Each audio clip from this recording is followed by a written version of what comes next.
आज हम लोग को पढ़ना था, कल हम लोग पढ़े थे जैन धर्म, कौन सी पढ़े थे? जैन धर्म। और इसमें आज हम लोग को पढ़ना है बौद्ध धर्म। कुछ था? बौद्ध धर्म। चलिए बताइएगा, बुद्ध के जन्म को की प्रतीक क्या था? बुद्ध के जन्म की प्रतीक है कमल और सांप। कमल और सांप। बुद्ध के जन्म का प्रतीक क्या था? कमल और सांप। कमल और सांप। माने घर को छोड़े को क्या कहा जाता था? तो माने प्रतीक क्या था? घोड़ा। घर छोड़ के घोड़ा। घर से घोड़ा। घर छोड़े के घोड़ा। प्रतीक क्या था? घोड़ा। घर छोड़े के घोड़ा। ज्ञान का प्रतीक पीपल। ज्ञान का प्रतीक पीपल। ज्ञान का प्रतीक पीपल। प्रथम उपदेश क्या कहलाता था? धर्म चक्र परिवर्तन। प्रथम उपदेश क्या कहलाता है? धर्म चक्र परिवर्तन। धर्म चक्र परिवर्तन। प्रथम कहाँ उपदेश दिया गया था? प्रथम उपदेश कहाँ गया था? सारनाथ। और सर्वाधिक उपदेश कहाँ दिया गया था? कहाँ पे? श्रावस्ती। किसकी राजधानी थी? कौशल्य। किसकी राजधानी थी? निर्वाण का पद क्या था? पदची। निर्वाण का प्रतीक छे निर्वाण का प्रतीक छे निर्वाण का प्रतीक छे। और स्तूप किस मृत्यु का क्या था? स्तूप। मृत्यु के क्या था? स्तूप। चिन्ह क्या था? स्तूप। जब बुद्ध मर गए थे तो कितने टुकड़ा किया गया था? 8 टुकड़ा करके 8 को स्तूप बनाया गया था। बोले बुद्ध के कितने टुकड़े किए गए था? 8। स्तूप का संबंध किससे? काट कर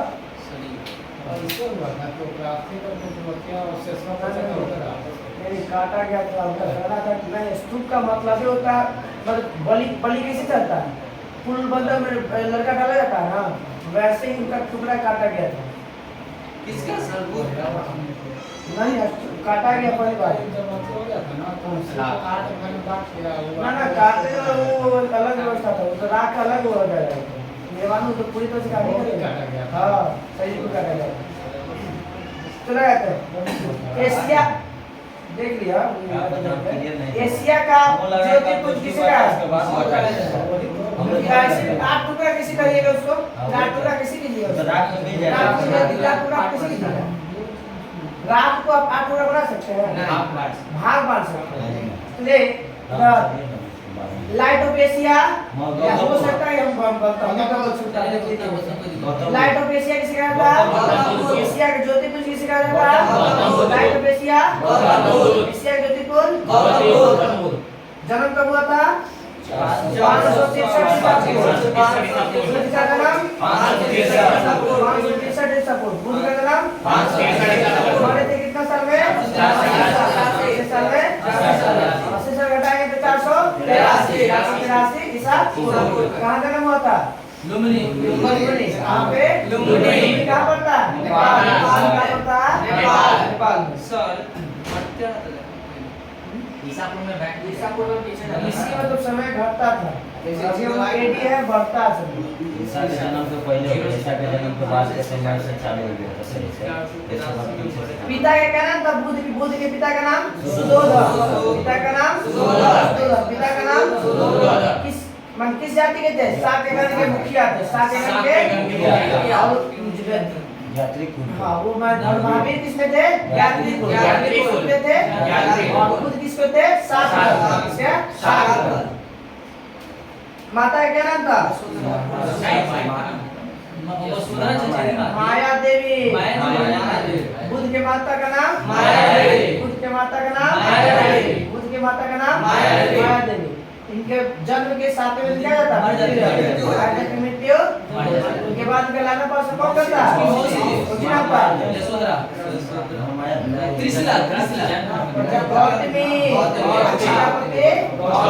प्रजापति। सौतेली माँ का नाम क्या था? सौतेली माँ कहिए या मौसी कहिए? सौतेली माँ कहिए या मौसी मतलब उसकी बहन। हाँ बुद्ध भगवान अपनी शादी किए थे और उसके बाद उसका बेटा का नाम प्रसन्न। हाँ बुद्ध हाँ पिता थे। सुधोधन नाम था। बचपन का नाम तो हो गया था कल सिद्धार्थ। बचपन का नाम क्या था? सिद्धार्थ। बचपन का नाम सिद्धार्थ। उनके किसके पिता का नाम था? महावीर का क्या नाम था? सिद्धार्थ। महावीर के पिता का नाम? कितने वर्ष की अवस्था में शादी हो जाता है इनका? 16 वर्ष में। महावीर के पत्नी के नाम था यशोदा। और इसकी पत्नी का नाम था यशोदा। महावीर के पत्नी के नाम यशोदा। बुद्ध के पत्नी के नाम यशोधरा। पता? उनके पुत्र क्या नाम था? राहुल। बुद्ध के पुत्र का नाम राहुल। एक क्या पुत्र था? कितना चलेगा तो? सिद्धार्थ जब शहर पे निकले थे कितने चित्र देखे थे? चार। कितने थे? पहला बूढ़ा व्यक्ति, बहुत से बूढ़ा, बहुत से बीमार, बहुत से बूढ़ा, बहुत से बीमार। एगो 100 देखे थे और सन्यासी। 100 से 100 और 100 से सन्यासी। 100 से 100 से सन्यासी। बहुत से बूढ़ा, बहुत से बीमार, बहुत से बूढ़ा, बहुत से बीमार, बहुत से 100 से सन्यासी, 100 से सन्यासी। बूढ़ा बीमार 100 और सन्यासी। बूढ़ा बीमार 100 और इसी को देख कर उनका मन क्या जाता है? बढ़ जाता है। हाँ, और उसके बाद अपने घर आते हैं। 29 साल तक में की अवस्था में क्या घर छोड़ देते हैं। कितने साल की अवस्था में? कितने साल की अवस्था में छोड़ देते हैं? 29 साल। कितने? 29 साल। और इसी को कहते हैं हम लोग क्या? महानिष्क्रमण। घर छोड़ने को क्या कहते हैं? महानिष्क्रमण। घर छोड़ने को क्या कहते हैं? महानिष्क्रमण। और वीर त्याग के बाद उनका पहला गुरु का नाम क्या था? जो सांख्य की शिक्षा जो ग्रहण किए थे, सांख्य दर्शन का, किस गुरु से? अलाल कलाम। किसके? और अलाल कलाम से कहाँ भेंट होता है? वैशाली में। कहाँ पे? अलाल कलाम बुद्ध को कहाँ भेंटते हैं? वैशाली में। अलाल कलाम कहाँ भेंटते हैं? वैशाली में। वैशाली में किस गुरु से भेंट होता है? अलाल कलाम से। राजगीर में किससे होता है? रुद्रग्रामपुर से। राजगीर में किससे होता है? रुद्रग्रामपुर से। दूसरे गुरु का नाम क्या था? रुद्रग्रामपुर। दूसरे गुरु का नाम? रुद्रग्रामपुर। बोले नीचे के लिए कमेंट आ रहा है। बुद्ध के पहले गुरु कहाँ भेंट होता है? वैशाली में। कहाँ भेंट होता है? वैशाली में। दूसरे गुरु का नाम क्या था? रुद्रग्रामपुर। कहाँ भेंट होता है? राजगीर में।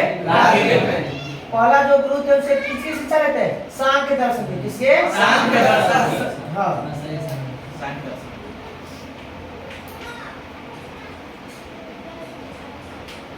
बुद्ध के 5 को साधक मिले थे। मतलब साधक और साथे में उनके साथ माने अनुयायी के तहत उनके साथ सेवा करने वाला 5 कितने थे? 5 कहाँ पे मिला था भाई? उरुवेला में। उरुवेला में मिला था। 5 साधक बुद्ध को कहाँ मिलते हैं? कहाँ मिलते हैं? कितने साधक? 5। कितने? 5। पांचों का नाम है कौंडिन्य, वंपा, भादिया, महामाना और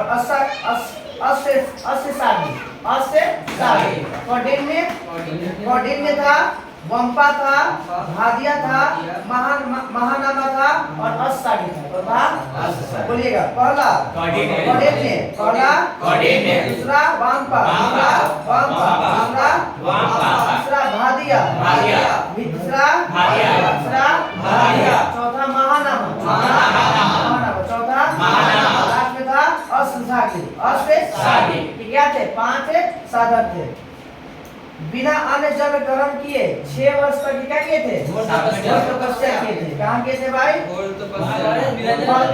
नदी के किनारे, या उसी को निरंजना नदी कहते हैं। कहाँ पे? गया में। कहाँ पे? गया में। पीपल के वृक्ष के नीचे। वो अब बोधि वृक्ष नहीं है, उसे किसे कटवा दिया था? शशांक कटवा दिया था। कौन कटवा था?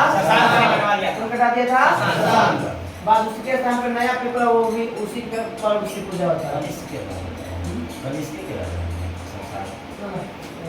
शशांक की बंगाल में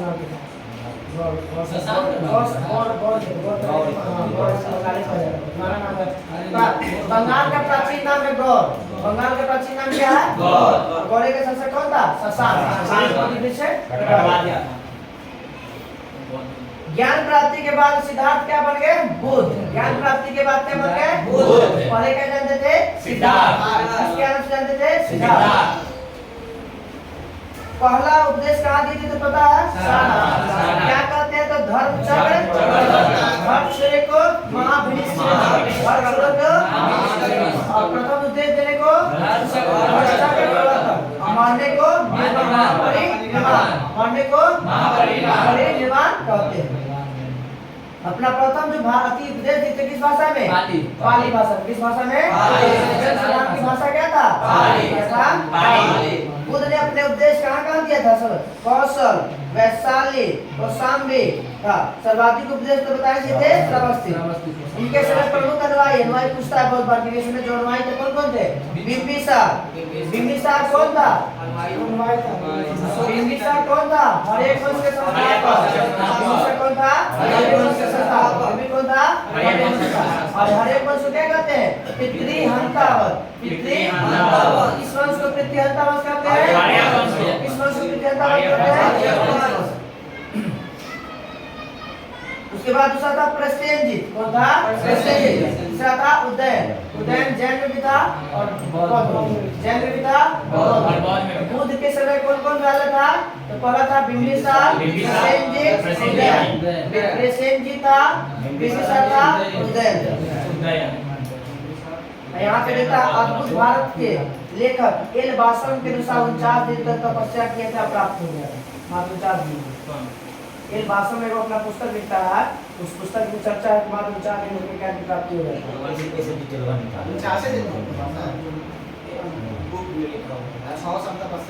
100 साल ऐसे बोला गया ये 49 दिन में। और वो अलग विषय लिखता है, ये बोला शायद ब्रिटिश लेखक है, विदेशी है यहाँ पे। एल बासन में हाँ 80 वर्ष की अवस्था में क्या था? मृत्यु हो गया। 80 वर्ष की अवस्था में मृत्यु हुआ था। कुशीनगर में महावीर के पावापुरी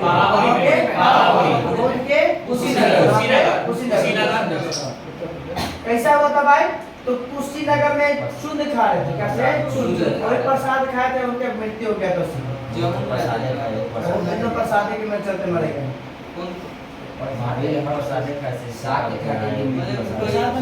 देखिए यहाँ पे लिखा हुआ है, एक अनुश्रुति के अनुसार मृत्यु के बाद बुद्ध के शरीर के अवशेष को 8 भागों में बांट दिया गया था। अवशेष किसी के लिए? अवशेष बचा हुआ, जला हुआ अवशेष तो कैसे होता है? बुद्ध में जलावे के धर्म जलावे पर प्रथा नहीं है।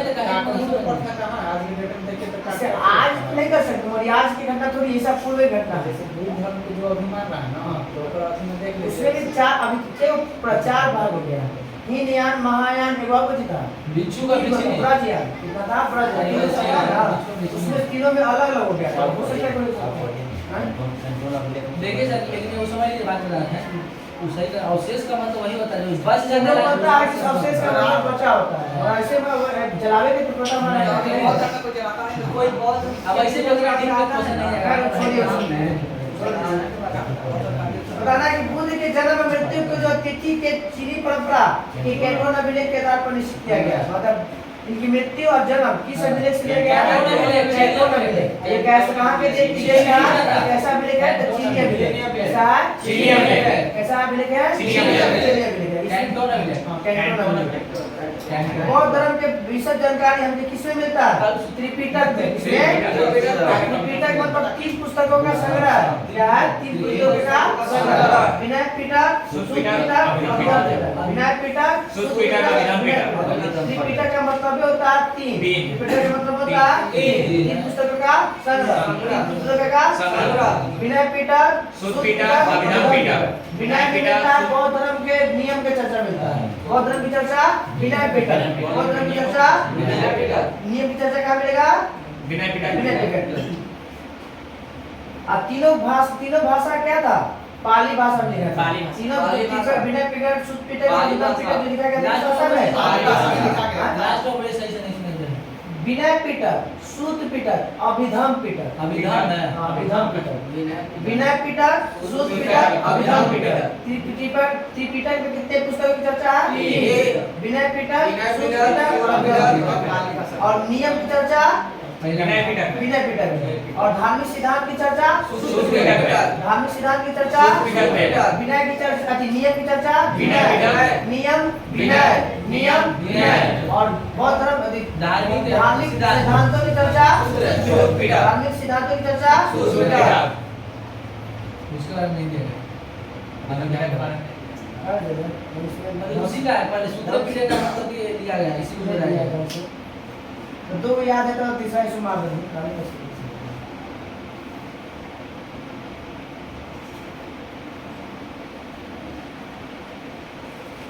जो त्रिपिटक लिखा गया वो पहली शताब्दी में लिखा गया। कब शताब्दी लिखा गया? पहली शताब्दी में लिखा गया। श्रीलंका का एक शासक था जिसका नाम था वत्तगामिनी। क्या नाम था? वत्तगामिनी। श्रीलंका के शासक था वत्तगामिनी। इसी के देख रेख में जो है ये लिखा गया था। त्रिपिटक जो है वो लिखा गया था किसके देख रेख में? श्रीलंका के शासक था जिसका नाम था वत्तगामिनी। किसके नेतृत्व में लिखा गया था? देख रेख में था श्रीलंका का प्राचीन नाम क्या था? सिलोन। लंका कब आजाद हुआ था? 1948 में। लंका कब आजाद हुआ था? 1948 में। और इसका नाम श्रीलंका कब पड़ता? 1972 में। पहले सिलोन था ना। सीली जाति सबसे ज्यादा पाया जाता है, इसलिए तो इसको सिलोन कहा जाता है। सूत पिटक में कितने प्रकार की चर्चा और नियम का कितने निकाय की चर्चा है? 5। सूत पिटक में कितने निकाय की चर्चा है? 5। कितनी चर्चा है? 5। बुद्ध के पूर्व जन्म से जुड़ी जातक अध्याय खुद्दक निकाय की 15 पुस्तकों में से एक है। मतलब जो जातक है उसको कितने भागों में बांटा गया है? 15 भागों। कितने भागों में? 15 भागों में से एक पुस्तक है कौन? खुद्दक। खुद्दक कौन है? खुद्दक। बताना थेर गाथा का संबंध किससे? बौद्ध धर्म। थेर गाथा का थेर गाथा या थेरी गाथा दोनों एक है। थेर गाथा का मतलब बौद्ध भिक्षुओं का गीत है।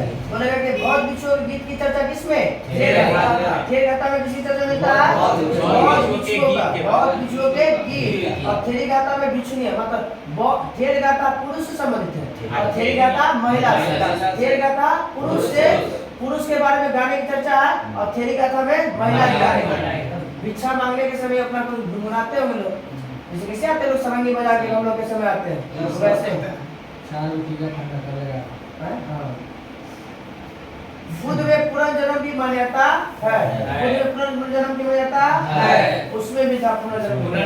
उसमें ईश्वर की मान्यता नहीं था। ईश्वर की मान्यता आत्मा और पुनर्जन्म क्या था? आत्मा और पुनर् महावीर में भी थी। जैन में क्या था? जैन में ईश्वर की मान्यता नहीं थी। उसमें क्या था? पुनर्जन्म और आत्मा। पुनर्जन्म और आत्मा। बौद्ध धर्म में भी पुनर्जन्म की मान्यता। कभी कभी पूछ देता है क्वेश्चन कि जैन धर्म और बौद्ध धर्म में क्या मिलता है? अनिश्वरवादी मिलता है या तो पुनर्जन्म कर सकते हैं। पुनर्जन्म दोनों में क्या मिलता है? पुनर्जन्म या तो अनिश्वरवादी में मिलता जुलता हुआ। बताना कि तृष्णा को छीन हो जाने की अवस्था को क्या? पुनर्जन्म में हो सकता है। दोनों में जब मिल गया तो कौन पुनर्जन्म को खाली वही विश्वास करते थे। और जैसे मतलब महावीर है, अब आगे से ऊपर तो जितना भी हवाई है ना उस बात पर विश्वास करते थे।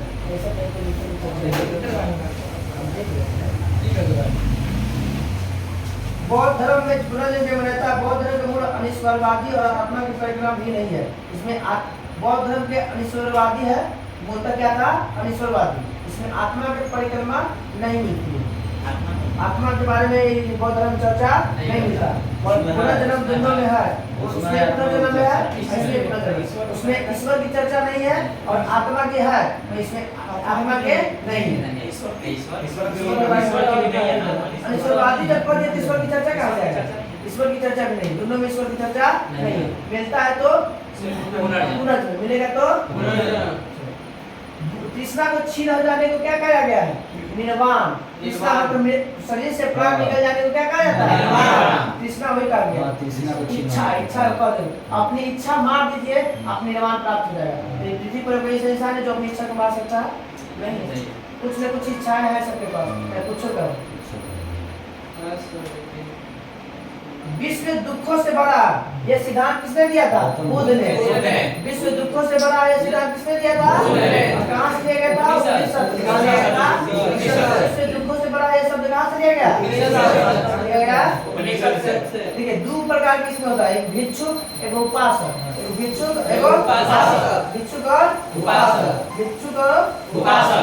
भिक्षुक किसे कहते हैं? जो आजीवन भर अविवाहित होकर बौद्ध धर्म की पूजा करे। भिक्षु से जो मतलब ठीक है, वही बात है कि जैसे वो जीवन भर संन्यास बन गया, संन्यास से बने, ब्याह शादी नहीं किया, वैसे लोग को कहते हैं भिक्षु। और जो शादीशुदा होके और उस धर्म को अपना रहा है, उसका प्रचार प्रसार कर रहा है, उसे कहते हैं उपासक। क्या कहते हैं? उपासक का जो बाहर रह के करेगा भिक्षु। सन्यासी भी बोले तो होता है। सन्यासी को बोलते हैं भिक्षु। और जो अब तू शादी नहीं किया, अब तू पूजा पाठ में लग गया बहुत धर्म में, तो सन्यासी का है। हम शादी कर लिया फिर भी पूजा पाठ कर रहे हैं, उपासक। बौद्ध धर्म, बौद्ध संघ में सम्मिलित होने के लिए न्यूनतम आयु कितना? 15। बौद्ध धर्म में शामिल होने के लिए कितना? क्वेश्चन है तो कह रहा है कि ये जैसे बहुत जो बुद्ध भगवान थे वो तो शादी ब्याह कर लिए थे, तो उनको आप किस में श्रेणी में रखें? उपासक में। और मेन थे इसलिए उनको नहीं उतना कर सकता कोई। तो 6 साल के लिए घर छोड़े हैं ना। हाँ, वो नहीं कहने का मतलब बौद्ध धर्म के स्थापना भी तो ही किए हैं। स्थापना जब कर दिए तो उपासक में कैसे रखिएगा? उनके बाद में आया सब उसके बाद वो रेवोल्यूशन लगा है, वो रेवोल्यूशन थोड़ी ना हुआ, उसमें रूल थोड़ी था, वो तो खुद संस्थापक हो गया ना। तो कैसे को कर सकते? खुद लगा है। हाँ, उनके पूजा के बारे में वो कर सकते। वहाँ से पूजा पाठ जो करता है उसको उसका रूल रेवोल्यूशन लग गया इसमें। आप इस अवस्था में रहेगा ठीक कहिएगा, उसके बाद बौद्ध धर्म में शामिल होने को क्या कहते हैं? उपसंपदा। बौद्ध धर्म में शामिल होने को उपसंपदा। बौद्ध धर्म में शामिल होने को उपसंपदा। बौद्ध धर्म में शामिल होने को उपसंपदा। सीधा ध्यान इधर चल रही। बौद्ध धर्म में शामिल होने के लिए कितना उम्र? 15 वर्ष। 15 वर्ष। शामिल होने क्या कहते हैं? उपसंपदा। कितने संगीत हुआ था बौद्ध धर्म के? 4। संगीत हुआ था? रावे पाकु। जगह का नाम क्या है? रावे पाकु। राज से हो गया राजगीर, व से हो गया वैशाली, पा से हो गया पाटलिपुत्रा, कु से हो गया कुंडला, कुंडलवन।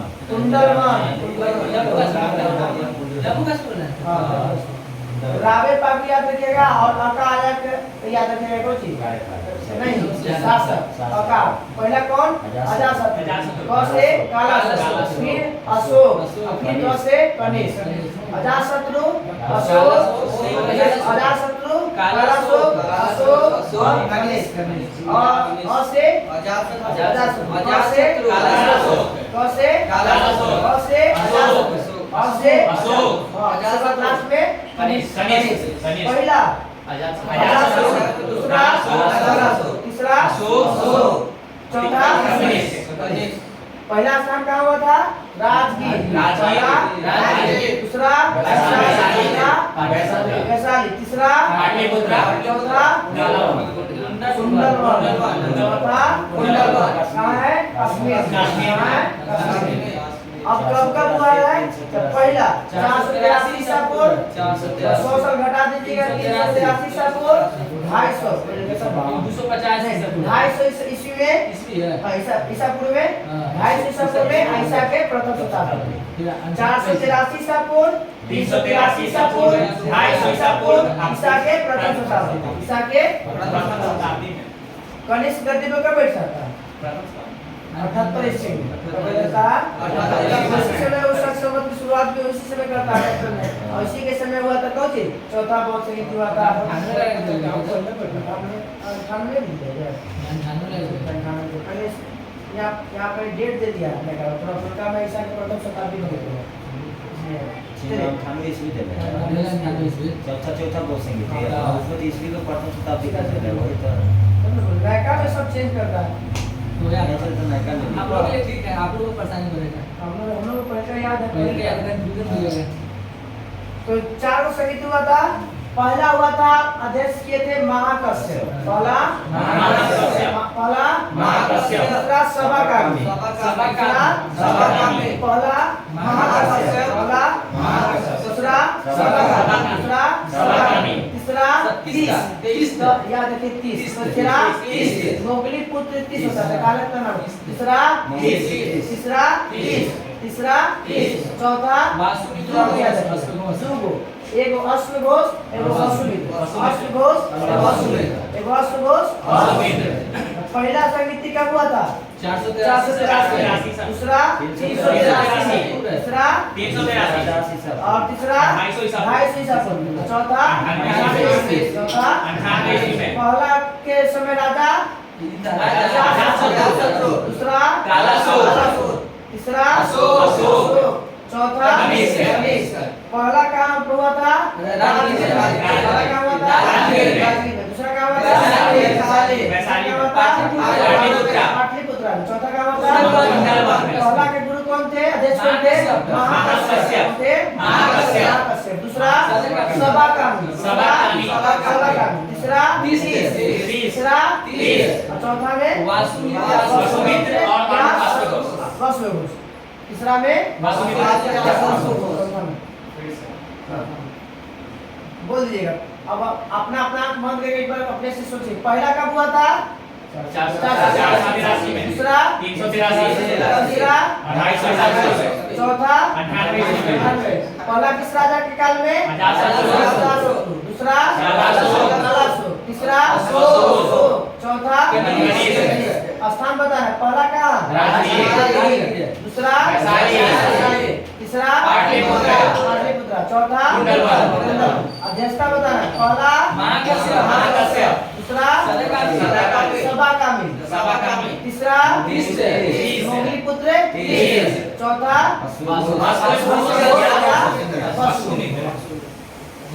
जाकर देख लीजिएगा तो आराम हो जाएगा। चौथी बौद्ध संगीति में दो भाग बटा। चौथी में क्या बटा था?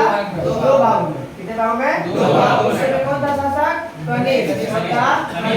कौन बना था? हीनयान और महायान। हीनयान और महायान। कनिष्क किससे संबंधित था? महायान। महायान से। किससे संबंधित था? महायान से। कनिष्क किससे संबंधित था? महायान से। कनिष्क किससे संबंधित था? महायान से। महायान कनिष्क महान। कनिष्क महान। बौद्ध धर्म के महायान संप्रदाय का आदर्श वाक्य क्या था? बोधिसत्व। मान बुद्ध भगवान के बारे में आदर्श महायान का कुछ आदर्श था बोधिसत्व। बोधिसत्व का मतलब था कि अपना फायदा न देख के दूसरे का हेल्प करना। अगर अपना अति हो जा रहा, नुकसान हो जा रहा और दूसरे का भलाई हो रहा तो वो भलाई करता है। तो महायान क्या था? यही था बोधिसत्व। बोधिसत्व। और हीनयान ने कहा कि पहले अपना अहर्त पद प्राप्त करा। हीनयान का मतलब था अहर्त पद, मतलब अपना पद पहले, यानी अपना लाभ पहले देखना है, दूसरा का लाभ बाद में। तो महायान के मतलब क्या हुआ? दूसरे का फायदा करना, दूसरा का लाभ पहुंचाना, दूसरे का। हीनयान का मतलब हुआ अपना को लाभ पहुंचाना। धार्मिक जुलूस निकालने की शुरुआत बौद्ध धार्मिक जुलूस निकालने का शुरुआत धार्मिक जुलूस निकालने की शुरुआत।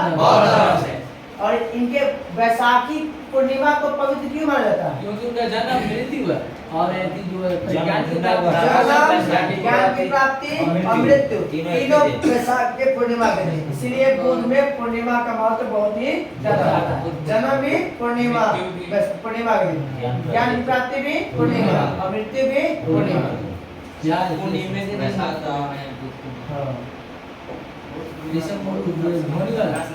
बुद्ध ने सांसारिक दुखों के संबंध में कितने सत्यों का खोज उपदेश दिया था? कितने? चार आर्य सत्य का उपदेश दिया था। चार आर्य सत्य बोले थे। पहला दुख समुदाय, दुख निरोध और दुख निरोधगामिनी प्रतिपदा। तो यह आर्य सत्य के बताए थे चार। आर्य सत्य के बताए थे चार। अष्टांगिक मार्ग की खोज भी बुद्ध ने। अष्टांगिक मार्ग की खोज किसने किया था? बुद्ध ने। अष्टांगिक मतलब 8 है। अष्टांगिक मार्ग की खोज बुद्ध ने। अष्टांगिक की खोज बुद्ध ने। और इसमें अष्टांगिक मार्ग में क्या था? तो दृष्टि था, संकल्प था, वाणी था, कर्मांत था, आजीव था, व्यायाम था, स्मृति था और समाधि था। लास्ट क्या था? समाधि। 8 गो था अष्टांगिक मार्ग। मतलब अष्टांगिक मार्ग का मतलब ये 8 गो आपके पास है तो आप लास्ट में क्या हो जाएंगे? आपको पूरा निर्वाण की प्राप्ति हो जाएगी। अगर कोई अष्टांगिक मार्ग के अपनाना है तो उसके लिए जो है जो शादीशुदा नहीं है उसके लिए 10 गो नियम। शादीशुदा नहीं है उसके लिए 10 और जो शादीशुदा है उसके लिए 5 के लिए 5। जो अष्टांगिक मार्ग अपना रहा है उसके जो शादीशुदा है उसके लिए कितने नियम? 10 को। कितने? 10। नहीं शादीशुदा नहीं है उसके लिए 10। शादी नहीं की उसे 10 नियम। जो शादी कर लिया उसे 5 नियम। शादी कर लिया उसे 5 नियम। कौन कौन है देख लेते हैं। 10 में कौन कौन? अहिंसा, सत्य, अस्ते बताए थे कि चोरी न करना, अपरिग्रह किसी प्रकार का संपत्ति न रखना, मद सेवन मतलब किसी प्रकार का ये सब शराब उराब नहीं करना, मद सेवन नहीं करना, असमय भोजन न करना, पता चला कि एक बार में 5 बार खा रहे हैं एक दिन में, शुक्रपद बिस्तर का इस्तेमाल नहीं करना, धन का संचय नहीं करना, स्त्रियों से दूर रहना और नाच गान से भी दूर रहना। ये 10 नियम था। तो पहला 5 गो था जो किसके लिए? पहला जो लास्ट जो 5 गो था वो था शादीशुदा के लिए। जानते हैं 10 है ना, कि 10 समझने कि जितना भी संसार के सब खत्म हो गया। वही तो इच्छा खत्म, आप सीधा भगवान से बची नहीं रहा, सब सीधा सीधा ऐसा कोई इंसान है ही नहीं पृथ्वी पर जो ऐसा हो सकता है। सोफा सेट तो सुनेगा कैसे पहले था अब का इतना मेहनत करके बिना से चला मध्यम मार्ग की खोज किसने किया था? बुद्ध ने। मध्यम मार्ग की खोज मध्यम मार्ग की खोज बुद्ध ने। मध्यम मार्ग की खोज बुद्ध ने। बौद्ध धर्म और जैन धर्म में किस समानता होता है? तो अनिश्वरवादी किसी समानता होता है और ये अक्षर में नहीं लगता पुनर्जन्म। अब बताना है कि जातक कथा किसको प्रदर्शित करता है? बुद्ध के अवतार का, बुद्ध के अवतार किस रूप में? मनुष्य के रूप में। किस रूप में? मनुष्य के रूप में। किस रूप में? मनुष्य के रूप में। या पशु के में बताते हैं कि इसमें मनुष्य के रूप में भी जन्म हो सकता है, बुद्ध के रूप में बुद्ध का, या तो पशु के रूप में, दोनों के बारे में बता देते हैं।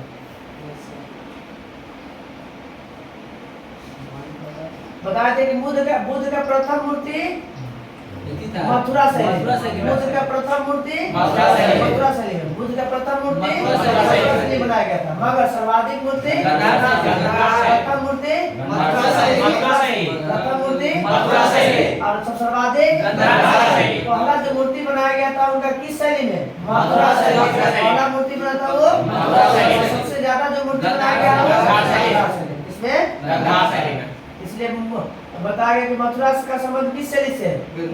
मंदिर प्रति मूर्ति बनाने के से मूर्ति बनाने के। तिब्बत, भूटान और पड़ोसी देश के बौद्ध धर्म का प्रचार करने के लिए किसे भेजा गया था? पद संभव को। किसे?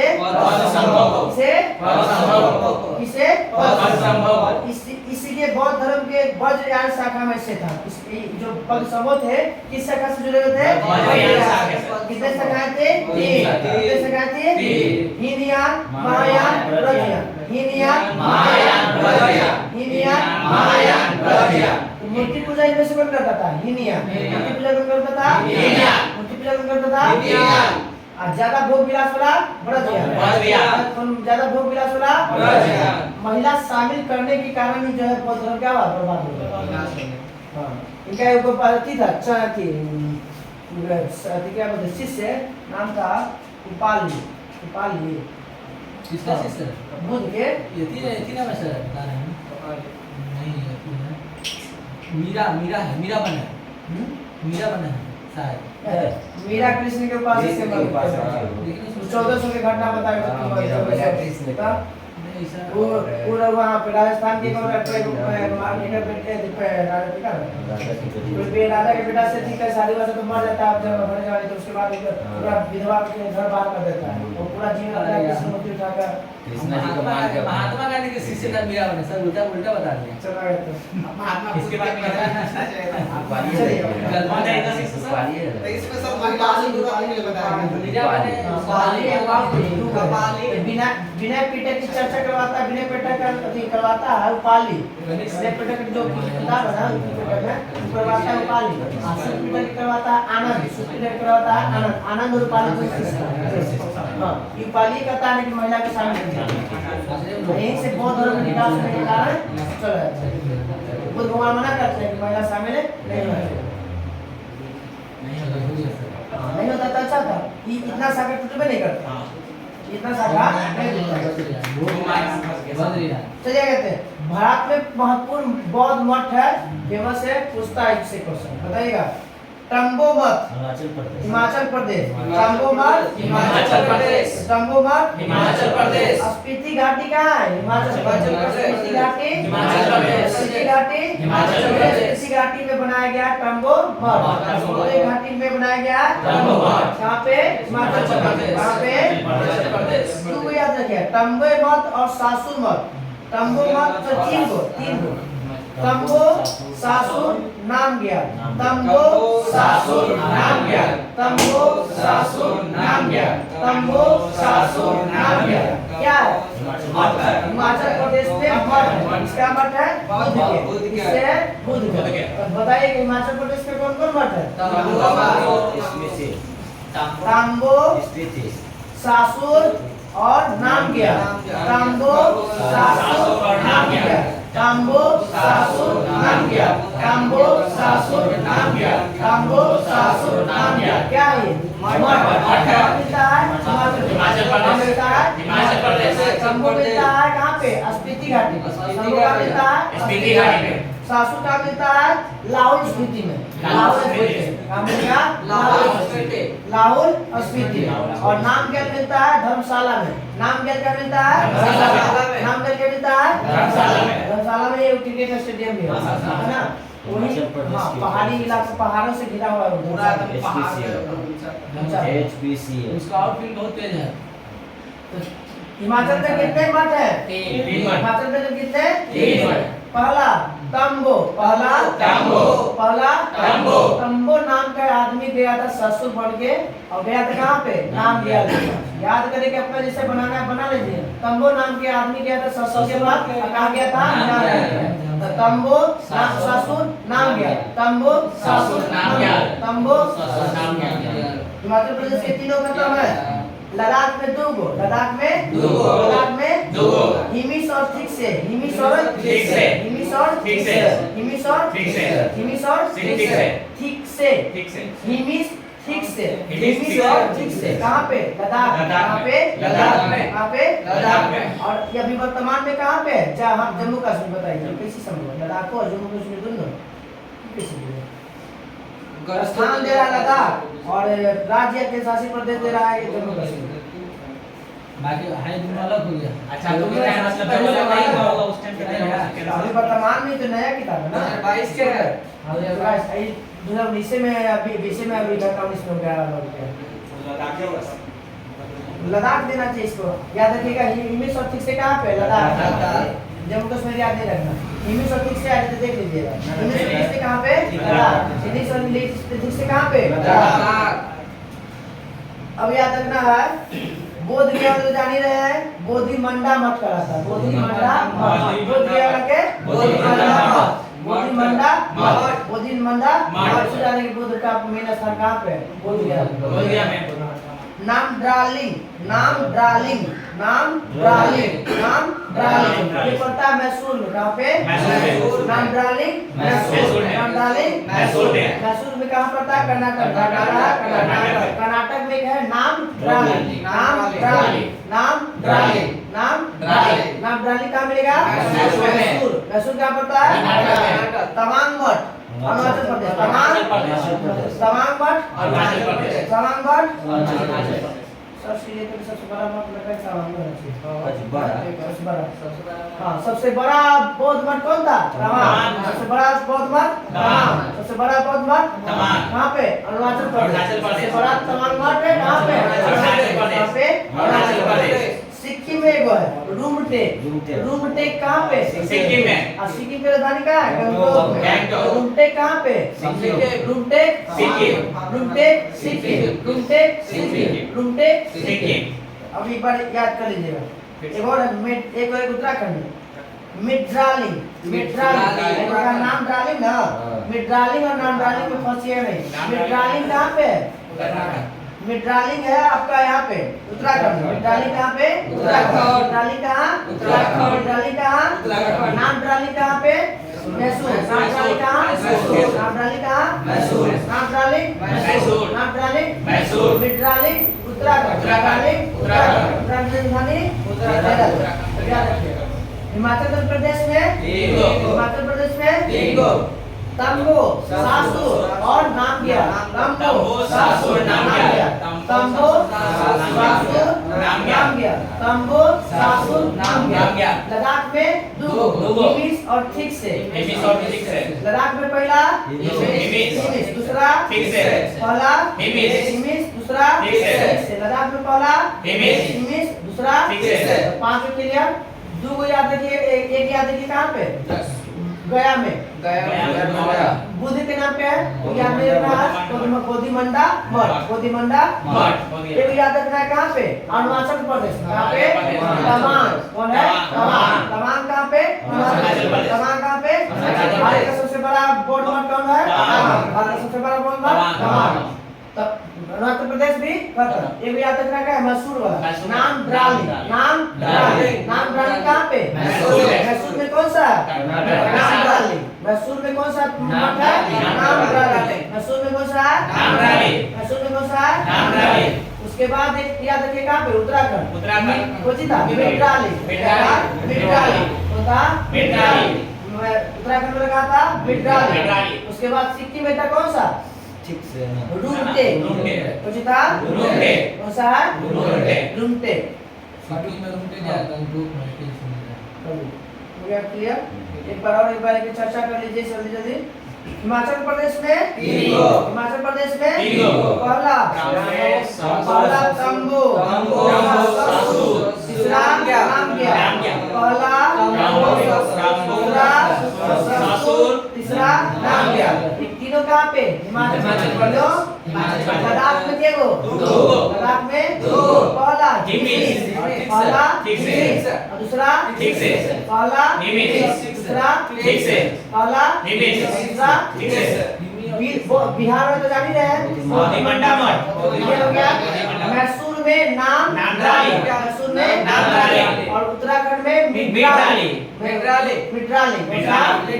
अरुणाचल प्रदेश में तवांग अरुणाचल प्रदेश में और सिक्किम में रूम ले लीजिए सिक्किम में रूम टेक कहाँ पे सिक्किम में हिस्ट्री हो गया आज का खत्म कल हम लोग को याद रखना है शैव धर्म वैष्णव धर्म कल से कल करें सर और हमारे सोमवार का हम लोग का रूम रहा और इस्लाम धर्म शैव धर्म वैष्णव धर्म और इस्लाम धर्म शैव धर्म वैष्णव धर्म और इस्लाम धर्म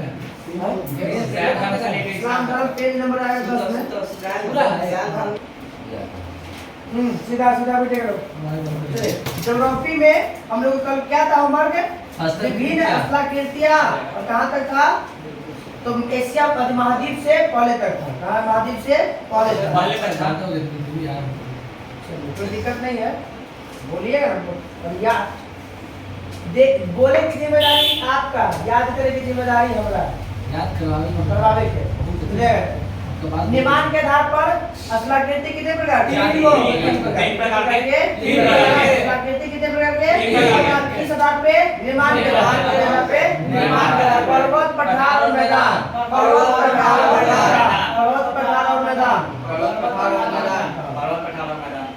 अब पर्वत उत्पत्ति के आधार पर कितने प्रकार के पर्वत की उत्पत्ति के आधार पर बताया गया है चार पर कितने प्रकार के पर्वत जो है उत्पत्ति के आधार पर कितने प्रकार के पहला ब्लॉक पर्वत दूसरा अवशिष्ट पर्वत तीसरा संचित पर्वत और एक बच जाता है पहले संचित पर्वत और वालिद पर्वत पहला कौन है ब्लॉक पर्वत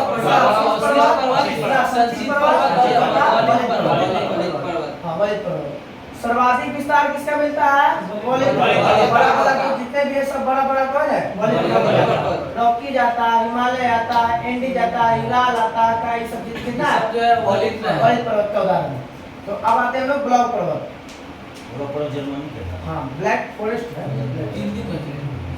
अब आते हैं ब्लॉक पर्वत का भाई कुछ होता है जब चट्टान जो होता है वो भ्रंश के कारण धस जाता है और धसने के बाद जो आकृति बनता है उसी को हम लोग बोलते हैं ब्लॉक पर्वत क्या बोलते हैं ब्लॉक पर्वत मतलब और इसी के बीच में जो धसा हुआ भाग रहता है धसे भाग को बोलते हैं घाटी क्या बोलते हैं घाटी घाटी। और दुनिया का सबसे बड़ा रिफ्ट घाटी कौन? जॉर्डन। जॉर्डन। जॉर्डन। तो 4800 किलोमीटर लंबा है। कितना है? 4800 किलोमीटर लंबा है।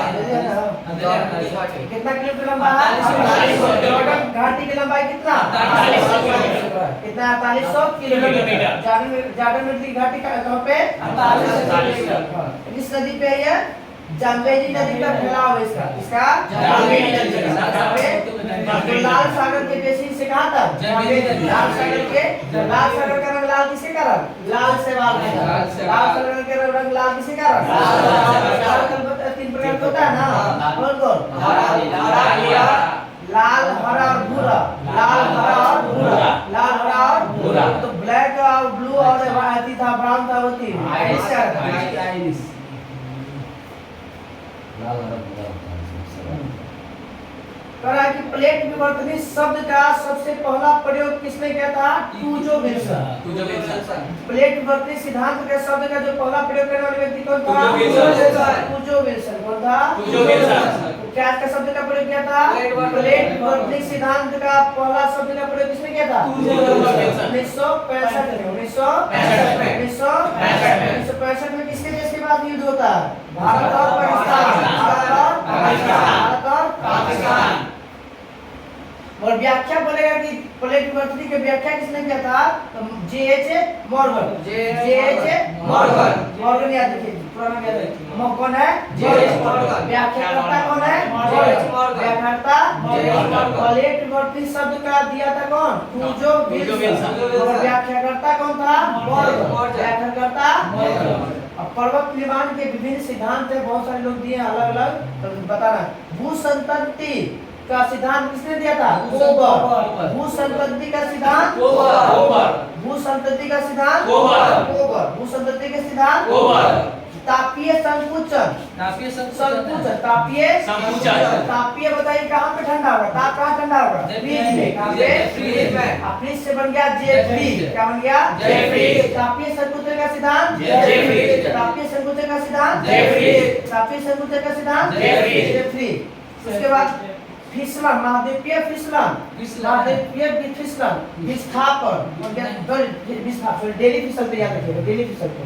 महाद्वीपीय विस्थापन महाद्वीपीय विस्थापन महाद्वीपीय विस्थापन महाद्वीपीय विस्थापन का सिद्धांत महाद्वीपीय विस्थापन का सिद्धांत दूसरा महाद्वीपीय विस्तार दूसरा है। महाद्वीपीय फिसलन क्या है? डेली है। महाद्वीपीय फिसलन डेली फिसलते हैं डेली। कैसे याद रखिए? फिसलते हैं डेली। महाद्वीपीय फिसलन डेली। महाद्वीपीय फिसलन डेली। महाद्वीपीय विस्थापन बोलेगा तो वेगरा। महाद्वीपीय बोलेगा विस्थापन बोलेगा तो वेगरा। इससे विस्थापन और वह से वेगरा। वह से विस्थापन और वह से वेगरा। वह से विस्थापन और वह से वेगरा। फिसलते हैं डेली। फिसलते हैं डेली। अब विस्थापन होता है वेगरा। विस्थापन वेगरा। विस्थापन वेगरा। विस्थापन वेगरा। संवहन तरंग होम्स। संवहन तरंग होम्स। संवहन तरंग होम्स। तो संवहन तरंग का सिद्धांत संवहन तरंग का सिद्धांत। और एक बच्चा दो और बच्चा रेडियो एक्टिविटी का सिद्धांत जोली। रेडियो एक्टिविटी के सिद्धांत रेडियो एक्टिविटी का सिद्धांत और रेडियो एक्टिव तरंग की खोज तीसरी बार कौन है?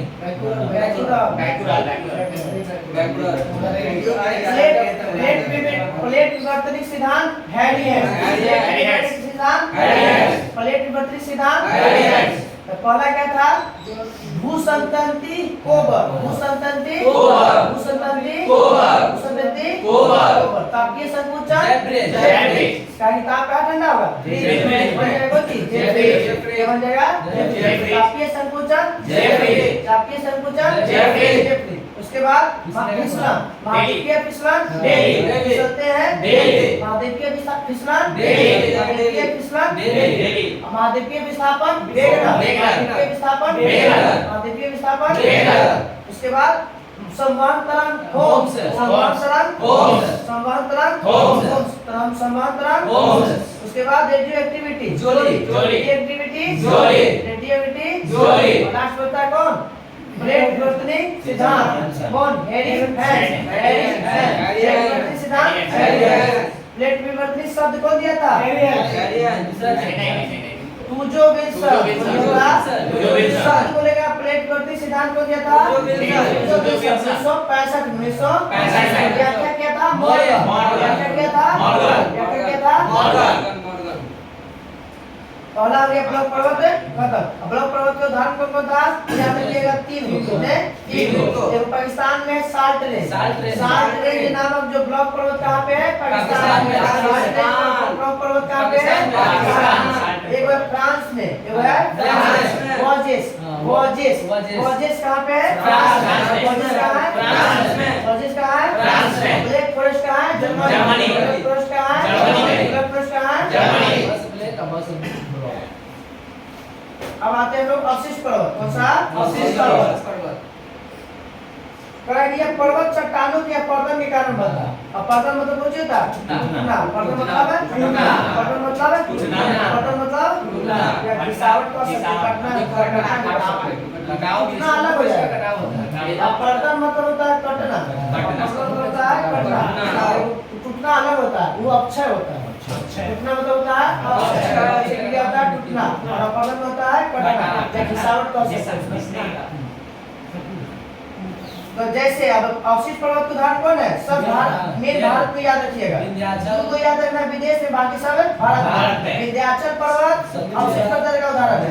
सतपुरा अवशिष्ट का, नीलगिरी अवशिष्ट का, पारसनाथ की पहाड़ी अवशिष्ट का, राजमहल की पहाड़ी अवशिष्ट का, सियरा स्पेन में, सियरा पर्वत स्पेन में, सियरा पर्वत स्पेन में, गैसीय भुट्टा अमेरिका, गैसीय भुट्टा कैसा पर्वत है सब? अवशिष्ट पर्वत। भारत में कौन कौन? नीलगिरी, पारसनाथ की पहाड़ी, विंध्याचल, सतपुरा। बस चार हो ना? विंध्याचल, सतपुरा, नीलगिरी, पारसनाथ, राजमहल। 5 पहला विंध्याचल की पहाड़ी, दूसरा सतपुरा, तीसरा नीलगिरी, चौथा पारसनाथ, पांचवा राजमहल की पहाड़ी। राजमहल की पहाड़ी जो राजसिंह होता है, राजमहल से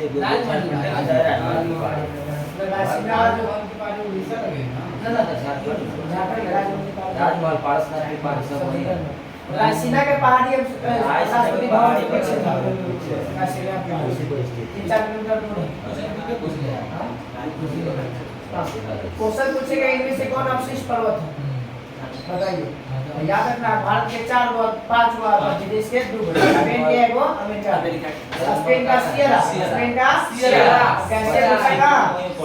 गैसीय भुट्टा कहाँ के? अमेरिका। भारत वाला कौन कौन? पहला विंध्याचल, दूसरा सतपुरा, तीसरा नीलगिरी, चौथा पारसनाथ, पांचवा राजमहल की पहाड़ी। और सियरा स्पेन और गैसीय भुट्टा अमेरिका। अवशिष्ट पर्वत भी संचित पर्वत में ना हो। सूची है उसी तरीके से ना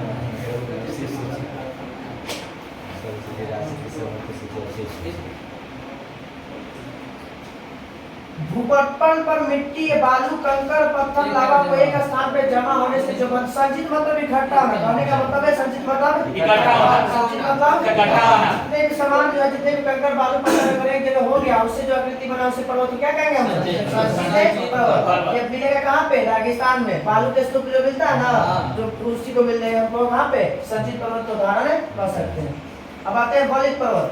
ये पृथ्वी के आंतरिक बल, दो बल बताया ना, पृथ्वी में 2 बल है, बाह्य बल और आंतरिक बल। आंतरिक बल के कारण जो बाहर आगे जो ज्वालामुखी के कारण जो पर्वत बना है, वो सब जो है कौन है? बलित पर्वत। और बलित पर्वत में क्या होता है? जैसे ये जो आकृति जो बनता है वो लहरदार होता है। क्या होता है? लहरदार में कौन सा? फेकोलिथ। लहरदार में आपका त्रिजुंडुमा तो था लेकोलिथ। और खाली उड़ जाता था तो कोची लेकोलिथ क्या था? खाली उड़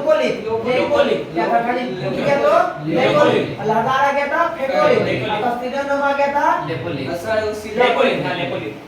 लंबोट दरार गुजर गया तो डाइट। लंबोट दरार गुजर गया तो डाइट। बलित पर्वत की उदाहरण कौन है? हिमालय, रॉकी, आल्प्स, एंडे और इराल। 5 लोग। हिमालय, आल्प्स, इराल, रॉकी और एंडे। हिमालय का सबसे लंबी पर्वत वाला एंडे। सबसे लंबी पर्वत वाला एंडे। दुनिया का सबसे लंबी पर्वत वाला एंडीज। रॉकी कहाँ मिलता है? उत्तरी अमेरिका। रॉकी उत्तरी अमेरिका। रॉकी उत्तरी अमेरिका। रॉकी उत्तरी अमेरिका। आल्प्स कहाँ मिलता है? स्विट्जरलैंड में। Alps Switzerland. कहाँ पे? Alps Switzerland. Alps Switzerland. आप अगल बगल है वहाँ पे 2-3 देश में, मगर मुख्य रूप से पाया जाता है स्विट्जरलैंड। हिमालय तो जान ही रहे हैं। भारत भारत। फिर से करो, एक ही करिए। वहाँ 5 का नाम बोले। Himalaya, Alps, Rocky, Ural, Andes. Ural पर्वत एशिया और यूरोप को अलग करता है ना, और एक इराल और काकेकस पर्वत भी अलग करता है।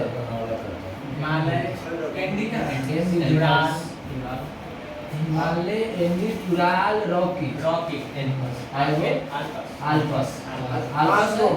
आल्प्स कहाँ मिलते हैं सर? स्विट्जरलैंड। थोड़ी देर में आएगा, 3 महीना तो पकड़ते हैं ना, कोई एक्सपर्ट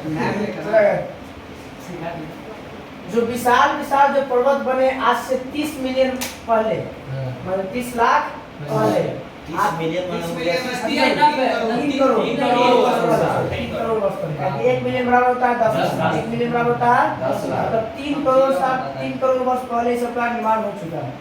पर्वत की बराबर पर्वत है ना, बड़ी पर्वत है। विश्व की सबसे लंबी पर्वत में बता दिए थे एंडीज। कहाँ मिलता है? दक्षिण अमेरिका के पश्चिमी तट पर। दक्षिण अमेरिका के पश्चिमी तट पर। क्वेश्चन पूछ सकता है कि दक्षिण अमेरिका के किस तट पर एंडीज पर्वत मिलता है? कौन से तट पे? पश्चिमी तट पे। एंडीज पर्वत वाला दक्षिण अमेरिका के किस तट पे? पश्चिमी तट पे। किस पे? पश्चिमी तट पे। विश्व की सबसे ऊंची चोटी माउंट माउंट एवरेस्ट। एवरेस्ट। सबसे ऊंची चोटी माउंट एवरेस्ट। सबसे ऊंची चोटी माउंट एवरेस्ट। अफ्रीका का सर्वोच्च शिखर किलिमंजारो। अफ्रीका के किलिमंजारो। अफ्रीका के किलिमंजारो। कहाँ मिलता है? तंजानिया में। तंजानिया। तंजानिया की राजधानी डोडोमा। तंजानिया की राजधानी डोडोमा। तंजानिया की राजधानी डोडोमा। तंजानिया की राजधानी डोडोमा। कहाँ सर? डोडोमा। वॉलित पर्वत का निर्माण आधुनिक सिद्धांत किस पर आधारित होता है भाई? Plate tectonic. प्लेट विवर्तनिक सिद्धांत बोला ना सिद्धांत। आधुनिक सिद्धांत, आधुनिक अगर बोलेगा कि आधुनिक रूप से किसमें मानते हैं तो प्लेट विवर्तनिक सिद्धांत। नहीं तो पहले तो ये पहले क्या था? 33 सागर था। हिमालय कौन सी था? 33 सागर। दोनों पट्टी से आता है, पर इधर से आता है हमारा भारतीय प्लेटवा, और उधर से आता है बंगाल लेनवा। दोनों सटता है, तो कोई भी जगह सटेगा तो कादो क्या कीजिए? कादो ऐसे कीजिएगा तो कहाँ उठेगा? ऊपर वाली तो वैसे से ऊपर उठ गया। अब अभी धीरे धीरे उठ ही रहा है, हमेशा उठता ही रहेगा। ऐसा हमेशा टकराता रहेगा। कैलाश पर्वत की फोटो बाकी आया है चाइना की तरफ से। कैलाश पर्वत वहाँ पे भी कुछ ओपन किया हमने। फोटो आया है पेपर में, वहाँ पे फोटो बहुत बढ़िया है। आखिर वहाँ पे तो कोई नहीं गया तो वहाँ से फोटो कैसे आया वहाँ? पर गया फोटो अच्छे से लिया था। हाँ,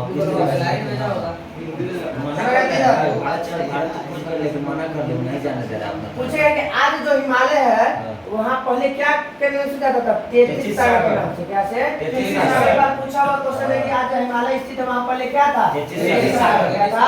33 सागर। क्या था? 33 सागर है। 33 सागर। क्या था? 33 सागर। वहाँ पर प्लेट जो हिलते रहता है ना, पानी में कैसे उठता है? जंगली कैसे चलता है? सभी जगह टकराएगा तो भूकंप आ जाएगा। अभी निर्माण हुआ होगा तो वहाँ किस तरीके से? इसे कैसे रहता? पानी पूरा कादो है, का पूरा कादो है, पानी तो रहता है ना, पानी वाला होगा प्लेट चल रहा है, तो दैया नीचे में होता रहेगा, तो जब नीचे में काट जाएगा ना, जैसे सगे था ना कचरा था, तो मलबा था वहाँ पे, मलबे में क्या किया ना, दोनों तरफ से आया तो उसको क्या उठाया, उठा के तो सूखने लगा धीरे धीरे, सूखते सूखते सूखते आज हम लोग तो सचों में हम एकदम आप होते ना शिवालिक है, अभी बढ़ रहा है, शिवालिक लोग का बन रहा है, अंतरिक्ष में धर लेगा। अब उतना साल कौन जिंदा रहेगा? हम लोग जिंदा रहेंगे, धरेगा का एवरेज हो गया 60 साल, हमारे 7 साल हो गया। 12 साल में 1 सेंटीमीटर बढ़ता कम से है, कम 12 साल में 1 सेंटीमीटर।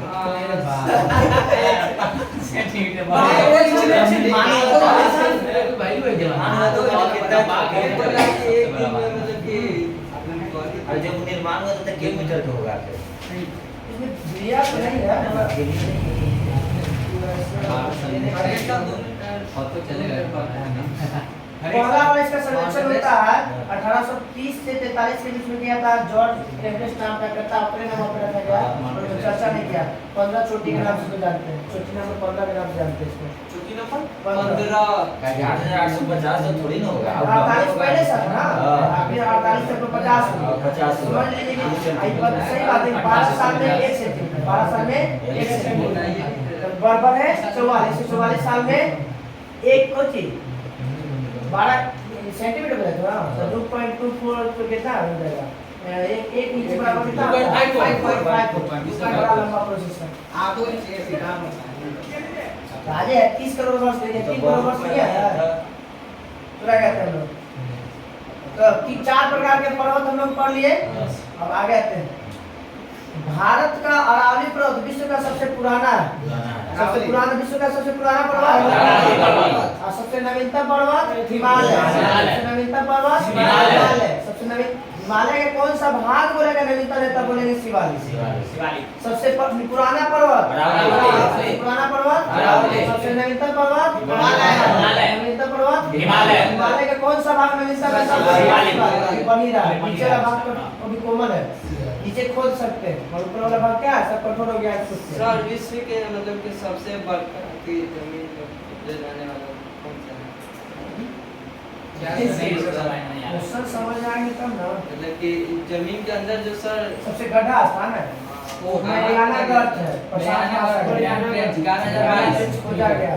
हरियाणा गर्त इसको चैलेंजर गर्त भी नाम कहा जाते हैं। खोदने वाला देश कौन है? देश थोड़ी खोदेगा। नहीं खोदा था सर। आपको इधर नहीं बहुत सारी गलत जानकारी है उसका। अभी जो निकला बदले 11 हो गया। किलो गड्ढा बदले 11 किलो आगे भारत में जो अरावली पर्वत है सबसे पुराना वाली पर्वत है। अरावली पर्वत के सबसे ऊंचा शिखर कौन है? ये गुरु शिखर। इसी जानते हैं कि गुरु पुराना होता है। गुरु पुराना होता है। तो पुराना अरावली पर्वत कैसा है? पुराना।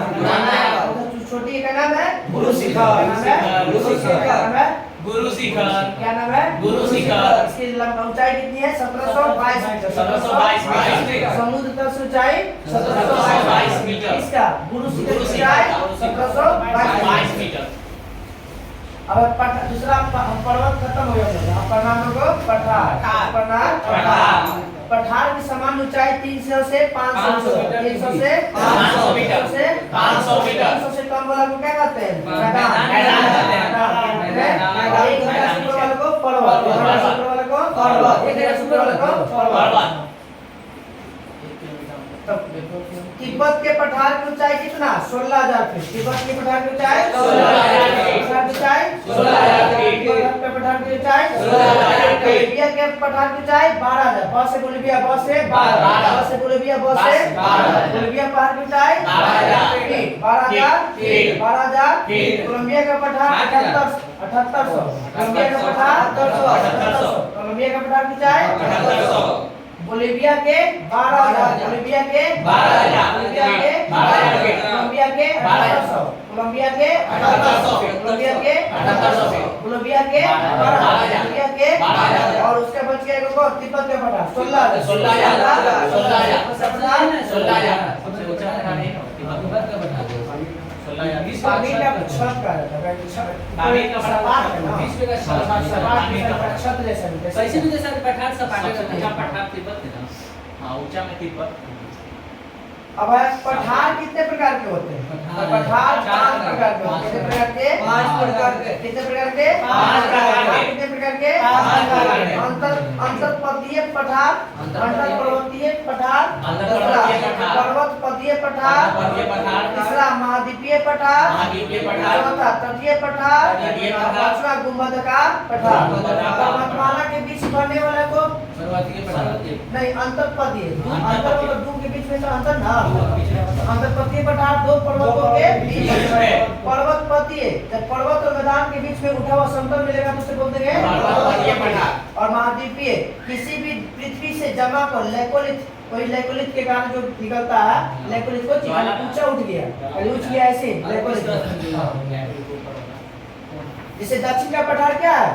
ये हमारा महाद्वीपीय पठार। दक्षिण का पठार क्या है? महाद्वीपीय पठार। तो दक्षिण के पठार को क्या कहते हैं? महाद्वीपीय दक्षिण पठार को प्रायद्वीपीय पठार भी कहते हैं। क्या कहते हैं? प्रायद्वीपीय पठार कहते हैं। ठीक है। अब तटीय तट के किनारे जो मिल गया वो तटीय के किनारे मिल गया तो अब गुंबदाकार का गुंबदाकार का मतलब होता है जैसे रामगढ़ जो है रामगढ़ का गुंबद का आकार जो है ठीक है भारत में मिलता है गोलाकार ऊपर से गोल जैसे कैसे गोल गोल कैसे गोला से ऐसे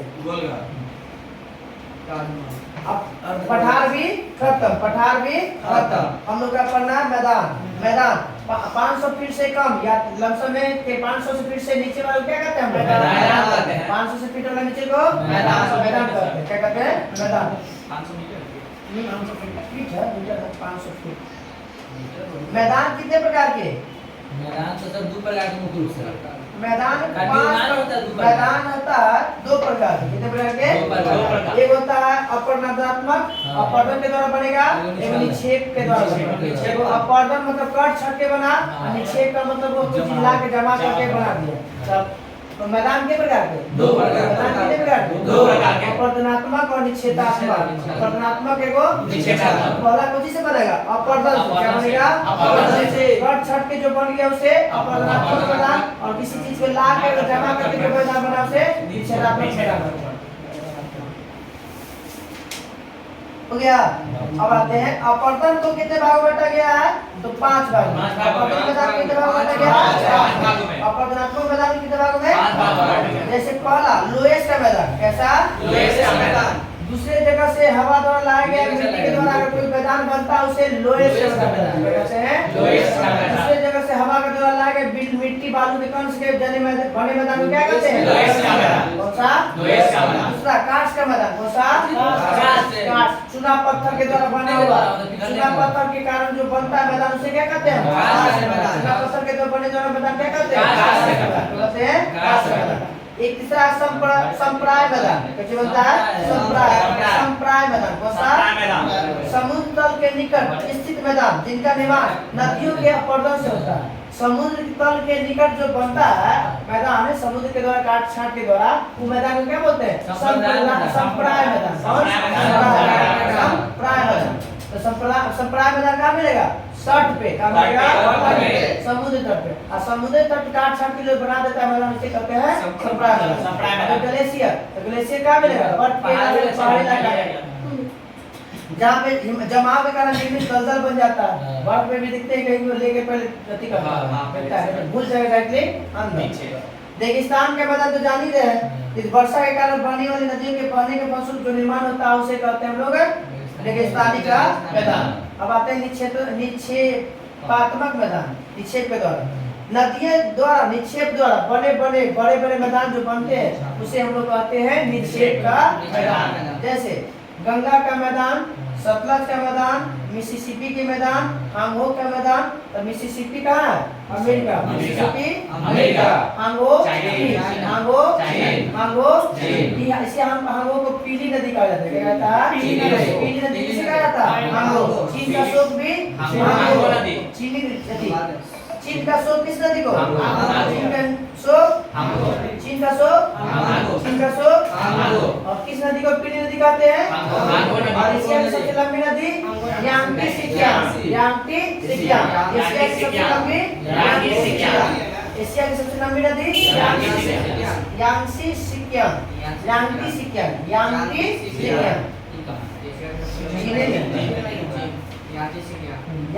सिकियांग। अब आते हैं इस प्रकार के मैदान में कैसा मिट्टी मिलेगा? या तो जलोढ़ मिट्टी मिलेगा या तो डेल्टा मिलेगा। जलोढ़ निक्षेप का मतलब क्या?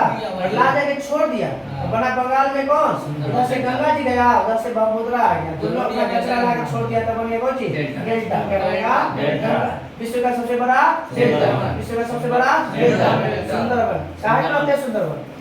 बहुत सारे नहीं सर सुंदरी नाम का पेड़ पाया जाता है जो वहाँ पे जो जेने तेने जो फैला जो मैंग्रोव सबसे ज्यादा दिखता है। मैंग्रोव सबसे ज्यादा मैंग्रोव वन है तो वही मैंग्रोव वन होगा सुंदरी नाम से पुकारा जाता है। सिंदूरी हाँ, झांसी को कहा जाता है। मैग्रोवन के जल में जल रहता है। जलवा हाँ बढ़िया रहता है। जैसे जैसे मुड़ा है वैसे सुधर के वैसे नहीं आप पाया चल नहीं जाता है। सकते। हाँ, नहीं फंस गए तो कैसे रहिएगा? हाँ जी। मैक्रोन में अच्छा टूटेगा नहीं। नहीं नहीं टूटेगा। हाँ, एक दूसरे में बढ़िया इसके लिए करिए। व्यवस्था भारत सरकार और मिस्टेक को अब आप नहीं सर सुंदरे मन डंडा में चंदन के 10 वाली नहीं सर कर्नाटक में कर्नाटक सबसे ज्यादा चंदन का उत्पादन करने वाला कर्नाटक एक केरला से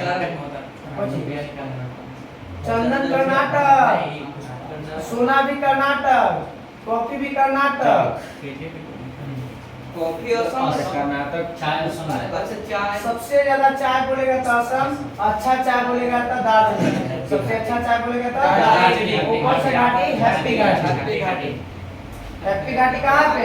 बंगाल में। अब विभिन्न कारकों द्वारा निर्मित स्थलाकृतियां, विभिन्न कारकों द्वारा पहला भूमिगत जल द्वारा निर्मित आकृतियां का नाम बताना। भूमिगत जल द्वारा निर्मित आकृतियां का नाम बताना। पहला उच्चुत कुआं जो अपने से पानी फेंकता है, असलिया मिलता सुधा गीजर, ये सब जो है कुछ है भूमिगत जल द्वारा निर्मित। गोल रंध्र, दोलाइन, कास्ट, युवाला, कंदरा, स्लेक्टाइट, यही पूछेगा आपको बिहार पुलिस में, इसे याद रखिएगा। ये जब पढ़ा है ना आपसे एक पूछ देगा ये तो 100% गारंटी देते ज्यादा पूछता ही है। स्लेटेटाइट और स्लेवेमाइट कि किस प्रकार का स्लेटी के निर्माण से होता है? तो भूमिगत जल से। कैसा? भूमिगत जल से। लेपिड, हाँ तो डोलाइन किससे बनता है? भूमिगत से। डोलाइन भूमिगत से। गीजर भूमिगत जल, कुआं भूमिगत जल, स्लेगमाइट भूमिगत जल, स्लेटाइट कंदरा भूमिगत जल, ज्वाला भूमिगत जल, कास्टजेट भूमिगत जल। अब आते हैं सर्वाधिक उत्सुक कुआं कहाँ पाया था? सर्वाधिक उत्सुक कुआं सर्वाधिक उत्सुक कुआं सर्वाधिक उत्सुक कुआं। अब है ये तो भूमिगत जल के द्वारा हो गया। अब आते हैं हम लोग दूसरा सागरीय जल द्वारा निर्मित आकृति। सागरीय जल, सागर से जो जल द्वारा बनता आकृति उसको पता है।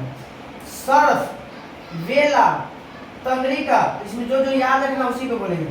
टोंगोलो, सागर से सागरीय जल द्वारा बना निर्मित टोंगोलो। लूप, पुलिन, सर्फ, हुक, याद रखिएगा। टोंगोलो, लूप, हुक, पुलिन और सर्फ। सर्फ, पुलिन, हुक, लूप, टोंगोलो।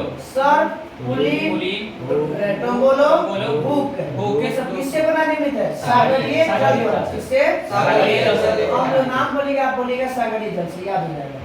बोलिएगा टोंगोलो किससे बनता है? सागरीय जल से। लूप किससे बनता है? सागरीय जल। हुक किससे बनता है? सागरीय जल से। पुलिन किससे बनता है? सागरीय जल से। सर्फ किससे बनता है? सागरीय जल से। लूप सागरीय जल से। हुक के सागरीय जल से। हाँ लूप और हुक, लूप और हुक। सागरीय जल से। सागरीय जल। टोंगोलो सागरीय जल। सागरीय जल। टोंगोलो सागरीय जल। पुलिन सागरीय जल। सर्फ सागरीय सागरीय जल। जल। अब आते हैं हिमनद द्वारा, ये याद रखिएगा, ये पूछता है इसमें। हिमनद द्वारा निर्मित आकृति। Drumlin, drumlin. हाँ अंडों की टोकरी कहा जाता है इसे। ड्रमलिन। अंडों की कैसा की साइज देखता है? अंडों की टोकरी जैसा। ड्रमलिन की आकृति कैसे दिखाई देता है? अंडों की टोकरी जैसे। फेमस है। ड्रमलिन का निर्माण किससे? हिमनद द्वारा। हिमनद द्वारा। ड्रमलिन का निर्माण हिमनद द्वारा। फ्यूड का निर्माण हिमनद द्वारा। फ्यूड का निर्माण हिमनद द्वारा। कर्नाटक का निर्माण हिमनद द्वारा। केमेस्कर हिमनद द्वारा। सर्क हिमना। सर्क हिमनद द्वारा। टर्न हिमनद। अरे हिमनद। हॉर्न हिमनद। सर्क टर्न हॉर्न। सर्क टर्न हॉर्न। सर्क टर्न हॉर्न। सर्क टर्न हॉर्न किसके द्वारा? हिमनद द्वारा। सर्क टर्न हॉर्न किसके द्वारा? हिमनद द्वारा। सर्क टर्न हॉर्न हिमनद। अगर छुपल हो रहा है तो छुपलवा खराब कर देंगे। छुपल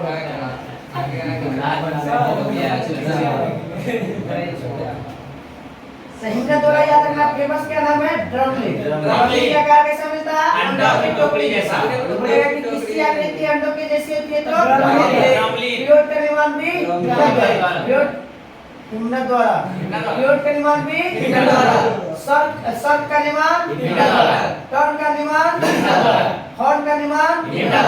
ये सब किसके द्वारा है? अब आते हैं पवन द्वारा। ये पवन द्वारा मिलेगा कहाँ पे ज्यादातर? राजस्थान में। कहाँ पे मिलेगा? राजस्थान। हम लोग यहाँ आकृति बनेगा, आकृति बन सकता है, बनोस्तले में बनेगा। बनोस्तल में कहाँ पे? हाँ? हाँ। बालू का टिब्बा बस मिलेगा। तो क्या? जीवगेन पवन द्वारा, यादें पवन द्वारा, छत्र पवन द्वारा, लेया पवन द्वारा, गुण पवन द्वारा, खान पवन द्वारा, लोयस पवन द्वारा। हम सब फेमस है, इसमें एक को नहीं छोड़ सकते। बरखान जीवगेन पवन द्वारा, यादंग पवन द्वारा, इंसिल्वर पवन द्वारा, छत्र पवन द्वारा, प्लेया पवन द्वारा, लेगुन पवन द्वारा, बरखान पवन द्वारा, लोयस पवन द्वारा, प्लेटिप्लेन पवन द्वारा, पवन द्वारा निर्मित आकृति जीवगेन जीवगेन, यादंग इंसिल्वर इंसिल्वर, छत्र प्लेया प्लेया, लेगुन बरखान लोयस प्लेटिप्लेन पूछा जो है, ये देखिए बरखान पूछा हुआ, लोयस पूछा हुआ, जीवगेन पूछा हुआ है, इंसिल्वर पूछा हुआ। बरखान रूस में है। बरखान रूस में चलता है। बरखान बरखान से बरखान से तेरह में हाले इसकी याद नहीं थी, हम छोड़ दिए। नहीं या फिर जो छोड़ते हैं ना हम लोग को पता नहीं ना कौन इम्पोर्टेंट है कौन इम्पोर्टेंट नहीं है। हम जो गलती किए छोड़ छोड़ के पढ़े वो आप लोग गलती मत कीजिए। सब पढ़िए। कोई भी मत छोड़िए कि ये नहीं आएगा। छोड़ना है। इस सोच के पढ़े तो आप वहीं पे आधा हार गए। बल के सही मतलब ठीक जाके ना? चलना है। इसलिए आपको लगता है कि नहीं याद हो रहा, ठीक है आज नहीं याद होगा, कल याद होगा ना। कम से कम छोड़ना नहीं है किसी को। हम गलती किए इसलिए हम सबको बताते हैं कि कोई भी नहीं छोड़ना है। आगे चलो, पवन द्वारा निर्मित हो गया। उसके बाद अब बढ़ते हैं युवा का घाटी किससे बनता है? हिमनद द्वारा। युवा का घाटी हिमनद द्वारा। युवा का घाटी हिमनद द्वारा। ये का घाटी नदी द्वारा। ये का घाटी नदी द्वारा। ये का घाटी नदी द्वारा। युवा का घाटी हिमनद द्वारा। युवा का घाटी हिमनद द्वारा। ये का घाटी नदी द्वारा। नदी द्वारा। ये का घाटी नदी नदी द्वारा। द्वारा। घाटी और गड्ढा हो जाएगा तो क्या बन जाएगा? कैनियन। क्या बन जाएगा? कैनियन। कैनियन और घाटी हो जाएगा तो गॉड। क्या हो जाएगा? गॉड। गॉड और गड्ढा हो जाएगा तो आयताकार। आयताकार। ये सब किससे बनता है? नदी द्वारा। किससे द्वारा? नदी द्वारा। किससे बनता है? नदी द्वारा। नदी द्वारा बनेगा या तो भीए का घाटी बोले, भी। कैनियन बोले, कैनियन। गॉड्स बोले गॉड्स। या आय का घाटी। ये सब किसके द्वारा? नदी द्वारा। नदी द्वारा निर्मित आकृति। आयु का घाटी हिमना। युवा का बनता कैसे? घाटी है, अब बर्फ जम जाएगा। अब बर्फ जाएगा तो पहले ऐसे था, ये वाला जम जाएगा, भर जाएगा ना, भर जाएगा तो कैसा बन जाएगा? युवा का। इसलिए याद रखिएगा कि भीए का घाटी नदी द्वारा, युवा का घाटी हिमना द्वारा। वैसे सर रिवर में भी आता है ना, इसीलिए वो ऐसी होगा। वैली का वैली तो इंग्लिश नाम है। उसको वैली में कहते गाज का निर्माण होता है किस अवस्था में? युवा अवस्था में। युवा अवस्था में। युवा अवस्था में। गाज का निर्माण युवा अवस्था में। गाज का निर्माण युवा अवस्था में। नदी की कितनी अवस्था आती है? तीन तीन अवस्था। कितनी अवस्था होती है? तीन अवस्था। इनके तीन अवस्था। पहली अवस्था होता है युवा, पहला अवस्था होता है युवा, युवा। दूसरा होता है प्रौढ़, प्रौढ़। तीसरा होता है प्रौढ़। तीसरा मरे वाला ना ना नाम है उसका भी। तीन अवस्था होता है। जानते हैं सर? नहीं बता सुनिए ना सर, ओपन में सुनिए। खान सर वाला में यही सब ये खाली देले है, आउट सब नहीं देले, समझ लीजिए, हम दिमाग नहीं लगाए हैं। ये जो आप बता रहे हैं ये सब देले है, आउट सब देले नहीं है डीप सब। डीप इसलिए नहीं दे रहे कि मी लोग पढ़ता नहीं है, मतलब इम्पोर्टेंट नहीं इसके मतलब हुआ कि इम्पोर्टेंट चीज हुआ, सब इम्पोर्टेंट नहीं है। नहीं है वो भी, पर ज्यादा पूछता है इसको, है ना? हम इसको नहीं उसको इग्नोर करते हैं। हम इसीलिए तो पहले ही बोल देंगे इसमें से आपको रहेगा। हम लोग दरोगा देंगे ना तो दरोगा में इसी में से रहता है। बोले क्या नहीं करा रहे हैं सर, करा रहे हैं गलती बता रही है। चल आगे। मरु टिब्बा कहाँ बनता है? मरुस्थल में। मरु टिब्बा मरुस्थल में। मरुस्थल में। क्या होता है कि हवा तेज जो है ना अपने साथ बालू ला के क्या बनाता है? मरु टिब्बा ब्रिज। सीधा सीधा कहाँ? युवा प्रौढ़ ब्रिज। युवा प्रौढ़ ब्रिज। ब्रिज। हाँ ब्रिज मतलब वही बूढ़ा आज कोई हो गया युवा बस ब्रॉड के बाद बुरा हो जाएगा। मुहाना, इसलिए मुहाना मतलब डेल्टा, मुहाना मतलब डेल्टा। डेल्टा का मतलब कब हुआ? जब नदी की धारा कम हो जाए, नदी की धारा का वेग कम हो जाए। आगे आते हैं हम लोग। जल्दी सर वीडियो लॉन्ग हो कोई दिक्कत नहीं है। कोई दिक्कत नहीं, जो बनता है वो गलती करता है। पढ़ना है इसको भी देखिएगा। सब बोलते हैं सर वीडियो लॉक स्पीड आज तो लोग कर दिया नहीं इसको एक बार और कर ले, इसको एक बार और इसको डीजे कर हाँ ले। सर इसको पूछ रहे हैं, बात पूछ रहे हैं एक बार और इसे कैसे एक बार और है। बोल दीजिए सर कौन से क्लास में पढ़ना था? ये सब पढ़ना ज्योग्राफी में 9th में और 8th में। ये सब 9th में हाँ, सर। 9th में सब। ऑलरेडी कौन पढ़ा है यहाँ पे? 9th वाला तो लिखवा नहीं है उसमें, उसमें लिखवा नहीं है पूरा। मतलब ज्योग्राफी हम लोग का खत्म हो छठा से लेके 10वां ज्योग्राफी को बहुत भारी करना है, बहुत भारी, सबसे भारी होता है। कुछ नहीं है, सिंपल है। जब पर्वतमाला पढ़ा दिए हैं, कुछ पढ़ाई समझाई दिए, बोर्डवा आएगा तो फिर से दिया थी पढ़े। सबसे हम लोग कह दीजिए इसको आसपास, इसको अगले दिन से हम लोग रिपीटेड कर लेंगे। हाँ स्पीडी का पॉज कर दीजिए, पॉज